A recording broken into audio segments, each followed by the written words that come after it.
Alors Milan, bien installé? Il y a un lycée français à Cape Town. Au fait, ton container est arrivé? Dis maman, on reviendra à Mexico? Mais alors, on parlera quelle langue à la maison? Et toi dans tout ça, ça va? Bienvenue dans L'expatriation au féminin, le podcast qui nous relie à travers le monde, avec le soutien de la Caisse des Français de l'étranger.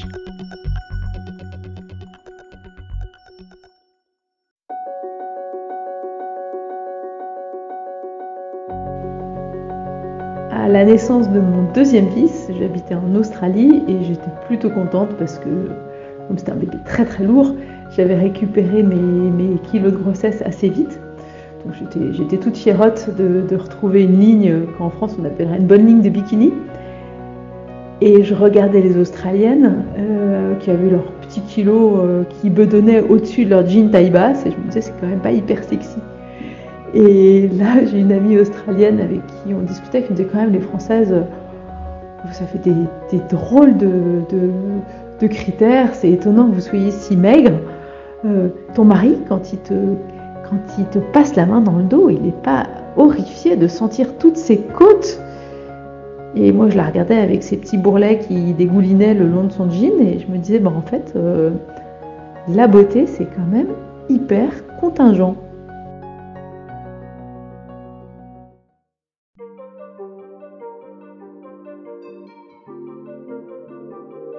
Dans cet épisode, nous allons aborder le sujet de la beauté.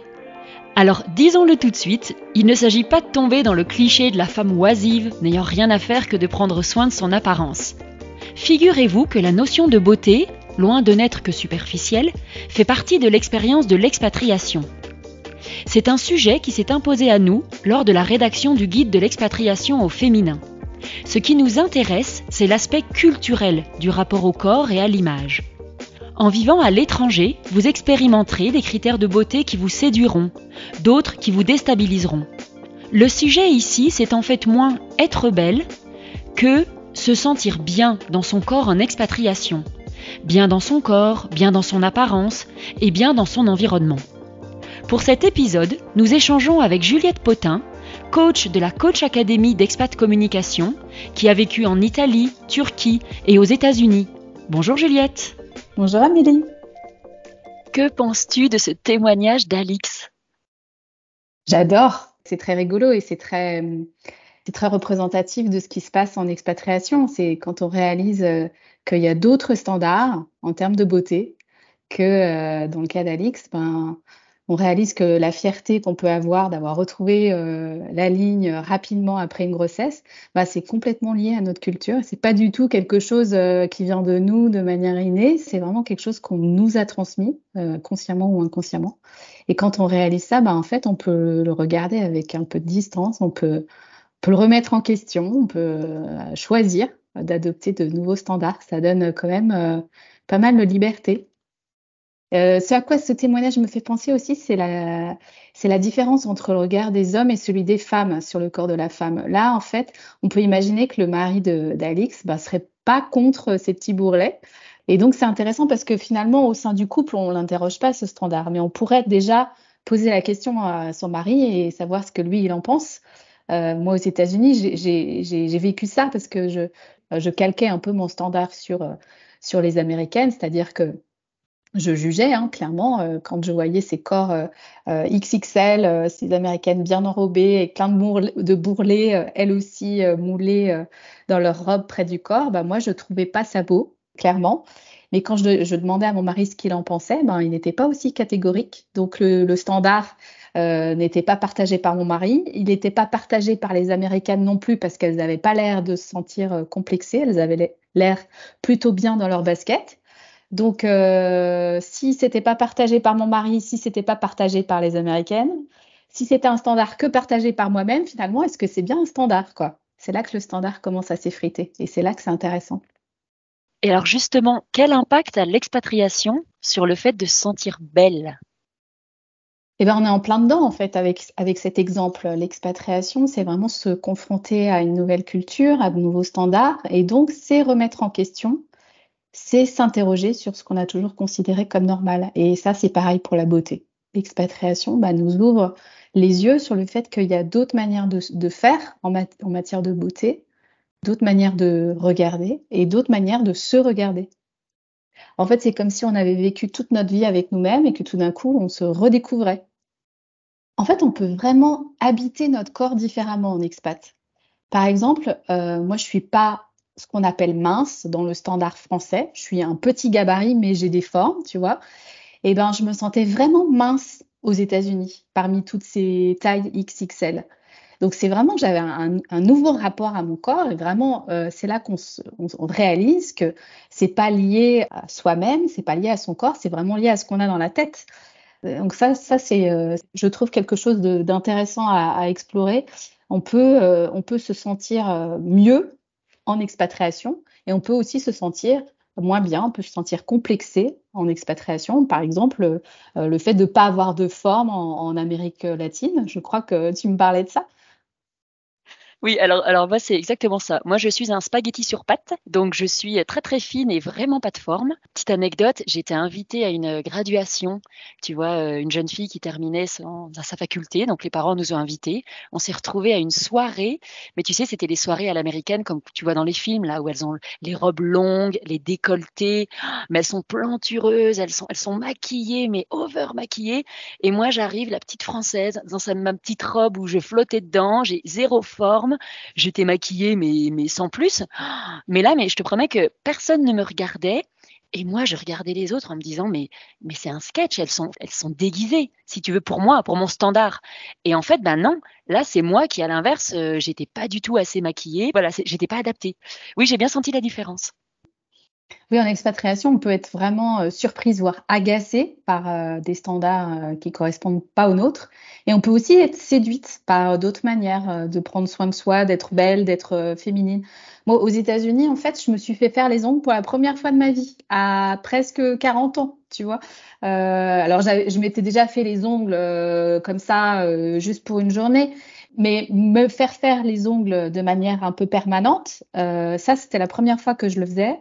Et en France, j'ai jamais ressenti de pression sociale à être manucurée, ni à être d'ailleurs particulièrement bien coiffée, voilà, d'être impeccablement bien apprêtée. Alors qu'aux États-Unis, c'est le cas. C'est-à-dire qu'il y a quand même un standard qui est beaucoup plus apprêté, alors qu'en France, j'ai l'impression que notre standard est beaucoup plus au naturel. Donc, j'ai pas forcément ressenti cette pression aux États-Unis, parce que dans mon cas, moi, je ne travaillais pas. Peut-être que je l'aurais ressenti si j'avais travaillé, mais je n'ai pas forcément ressenti cette pression. Mais par contre, ça m'a amusée et j'ai eu envie de me prêter au jeu, de le faire. Voilà.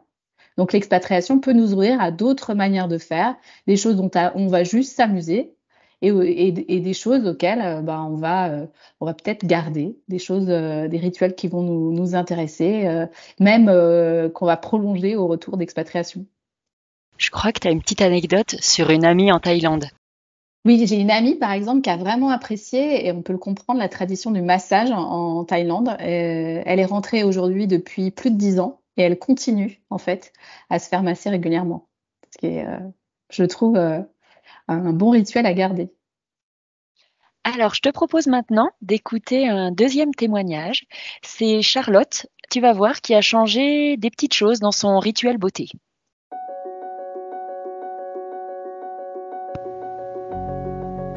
Oui, alors nous, on a changé un peu notre manière de nous laver, on va dire.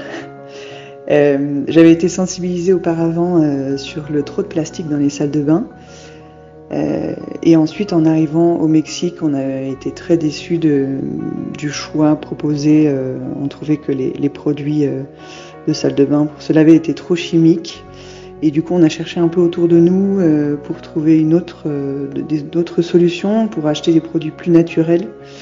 Et du coup, on est passé totalement en produits solides, donc shampoing et savon solide. Et on est très content de ça.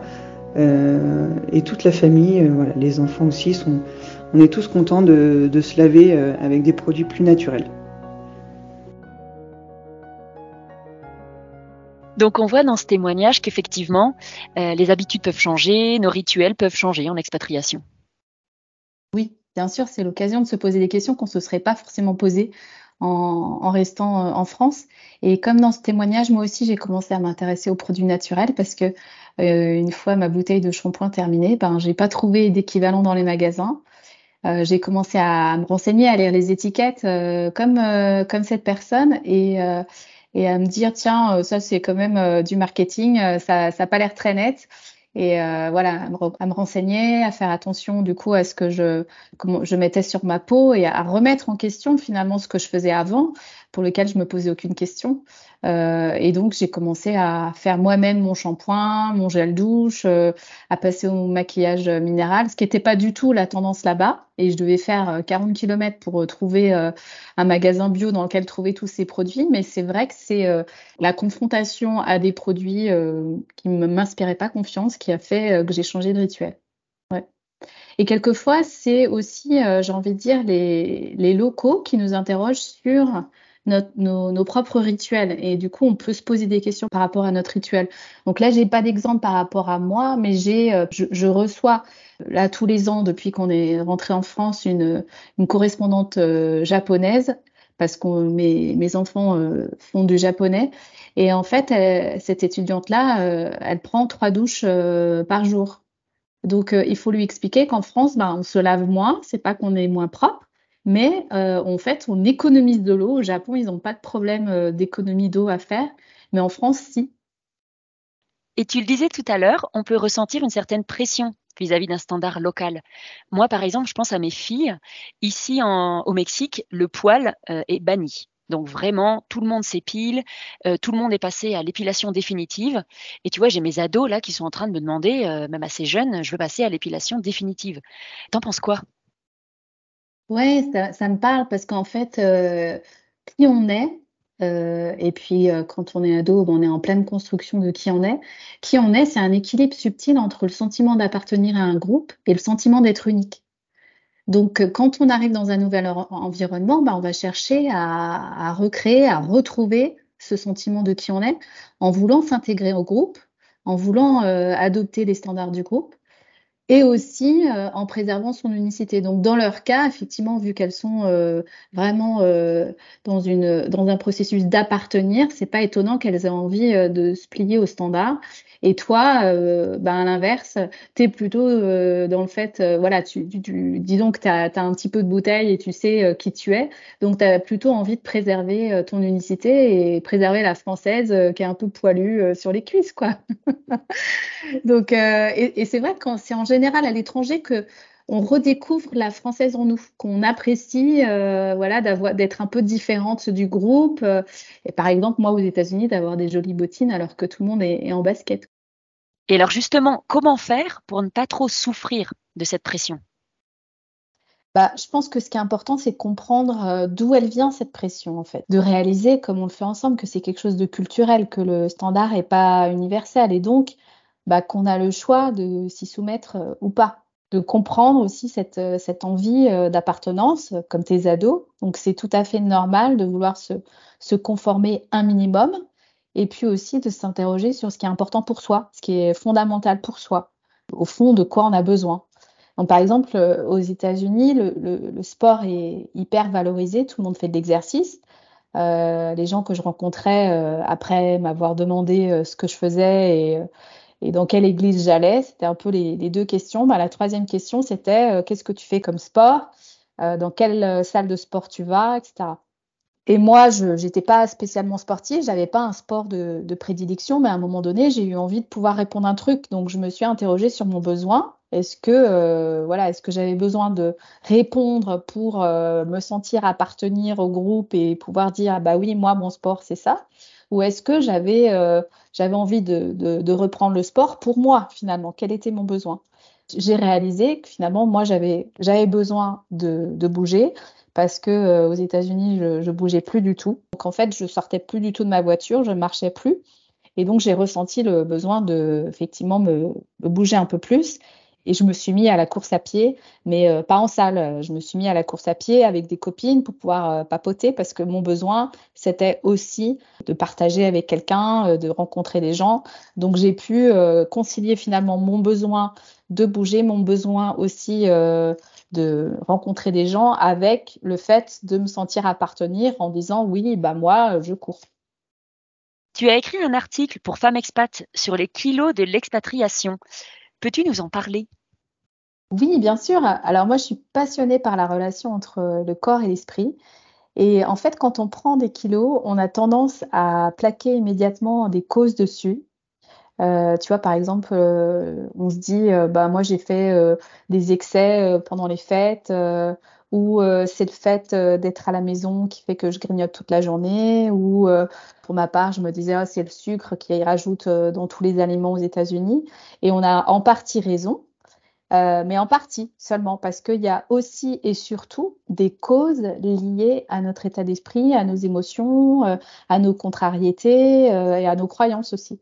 Et tu vois, par exemple, quand on dit ah, j'en ai plein le dos de ces problèmes administratifs et qu'on se retrouve avec le dos coincé, on voit bien qu'il y a un lien finalement entre ces deux choses-là. Pareil, quand on dit ça me reste en travers de la gorge, cette discussion avec un tel, on a mal à la gorge.